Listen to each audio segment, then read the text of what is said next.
Taong 1912, ika-21 ng Enero, isinilang ang isang Magindanaon princess sa bayan ng Pikit, Cotabato.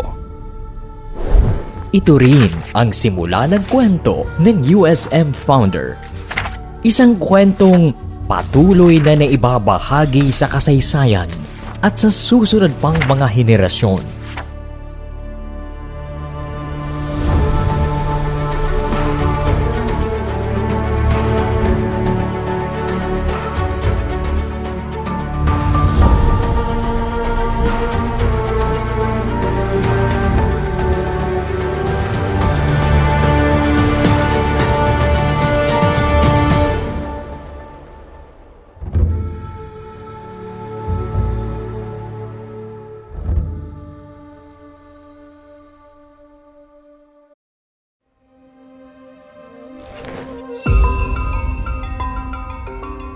Panganay sa dalawang mga babaeng anak ni Nanooy Old Chieftain Datu Plang at Bay Babay Namli na isang prinsesa mula sa barangay Inugog sa bayan ng Pikit.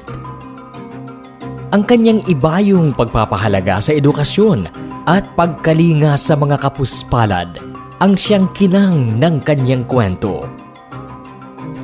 Mula sa murang edad na 7, sinimulan niya itong pandayin. Mula Holo-Sulu, narating niya hanggang Cotabato para makapagtapos ng elementarya.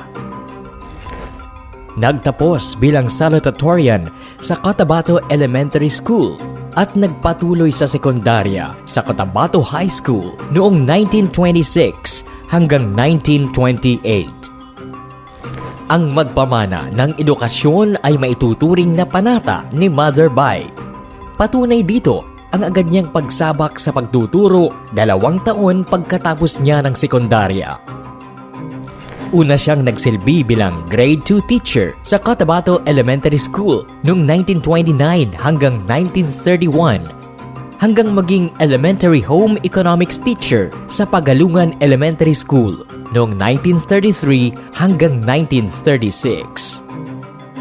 Pumasok din si Mother Bay sa Zamboanga Provincial Normal School sa tulong ng isang scholarship mula sa pamahalaan. Ipinagpatuloy niya ang pag-aaral sa kolehiyo sa Philippine Normal College, ang ngayon Philippine Normal University, kung saan siya kumuha ng Home Economics, minor in Library Science. Nagtapos din siya ng Bachelor of Science in Education sa Philippine Women University. Taong 1948, si Mother Bay ang kauna-unahan sa kasaysayan ng mga babaeng Muslim mula Mindanao na mabigyan ng isang Fulbright Travel Study Grant mula sa American Association of the University of Women na naging daan para kanyang marating ang maraming syudad sa Estados Unidos at Europa. Kumuha siya ng social welfare work with specialization in public assistance sa University of Chicago.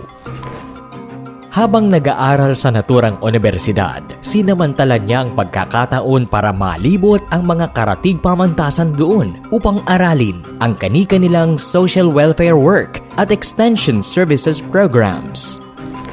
Tulad ng kung papaano pinatatakbo ng Lexicon University ang kanilang Home Economics Extension Service Scholarship. Tinungo din niya ang Cherokee Indian Reservation School sa North Carolina noong 1949. At inaral ang pagpapatakbo ng isang vocational education para sa mga kabataang Indian. Nagtungo din siya noong 1950 sa University of Hawaii para kumuha ng inspirasyon sa kanilang extension service. Sa taon ding iyon, nang siya ay magbalik sa Pilipinas, baon ng mga inspirasyon at kaalaman mula sa mga karanasan sa pagbisita mula sa iba't ibang universidad sa labas ng bansa. Sinimulan niyang i-lobby ang pagtatatag ng nooy Mindanao Institute of Technology. 2 taon ang iginugol ni Mother Bay sa kanyang masidhing adhikain bago ito tuluyang maisakatuparan noong taong 1952. Ito ay nang maisabatas ang Republic Act 763 na siyang nagtatag ng Mindanao Institute of Technology dito sa bayan ng Kabakan. Malaking papel ang ginampanan ng mga mambabatas mula sa lalawigan ng Cotabato upang ito ay maisakatuparan. Makalipas ang 24 na taon, naging isa itong ganap na universidad, ang ngayoy University of Southern Mindanao. Sa bisa ng Presidential Decree No. 1312 na nilagdaan ng nooy Pangulong Ferdinand E. Marcos Sr. Bukod sa USM, itinatag din ni Mother Bai ang Children's Education Foundation Village o CEFV, ang kasalukuyang Cotabato Foundation College of Science and Technology o CFCST sa Doroluman, Arakan, Cotabato, at ang Mindanao Islamic Foundation Polytechnic Institute sa Batulawan, Pikit, Cotabato. Ito ang nagtala sa kanya bilang kauna-unahan sa kasaysayan ng mga babaeng Muslim na nakapagtatag ng 3 academic institutions. Dahil sa kanyang mga kontribusyon sa edukasyon at sa aktibong pakikilahok sa mga gawaing panlipunan, nakatanggap si Mother Bai ng iba't ibang parangal at pagkilala. Kabilang dito ang Outstanding Achievements in Education and Social Work na iginawad ng nooy Pangulong Carlos P. Garcia. Tandang Sora Award, isang meritorious award na iginawad ng Commission on National Integration for Outstanding Achievement in Education and Social Work. Certificate of Recognition mula sa Social Welfare Development dahil sa kanyang pagpapahalaga at serbisyo para sa mga mahihirap na kabataan. Sa kanyang paglisan noong April 13, 1984, sa edad na 72, hindi natapos ang kwentong binuo ni Mother Bai. Bagkus, ipinagpapatuloy natin ito sa ating magkakasamang adhikain na mag-ambag sa pagpapaunlad ng ating lipunan. Mga adhikaing nag-ugat sa kanyang bukas at malawak na perspektibo sa edukasyon at ang pagkalinga sa mga nangangailangan, anuman ang paniniwala, tradisyon o kultura.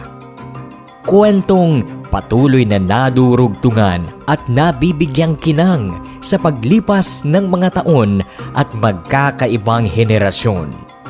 Bahagi ng kwentong ito ay lalo pang pinatitingkad ng mga dati at kasalukuyang pinuno at kawani ng pamantasan, mga lokal na opisyal ng bayan ng Kabakan at probinsya ng Cotabato.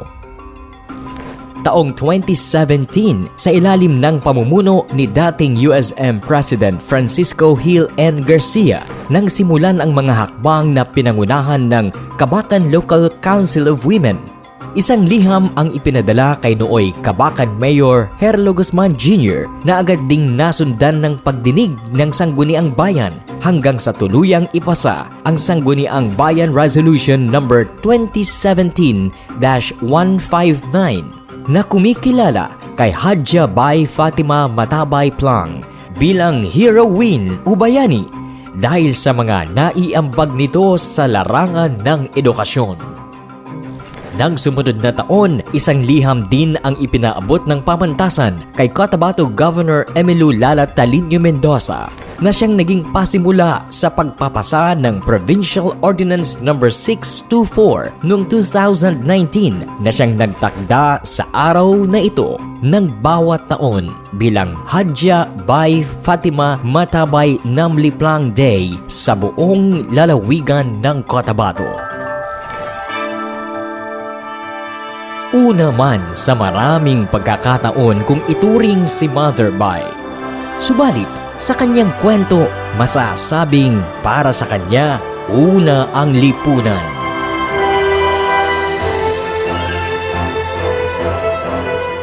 Kaya ang kanyang kwento, kailanman ay hindi mararating ang wakas. Bawat kabataang tutuntong sa mga institusyong kanyang itinatag ay patuloy na sasalamin sa kwentong kanyang sinimulan. Tayo ang nagpapatuloy sa buhay na kwento ni Mother Bai.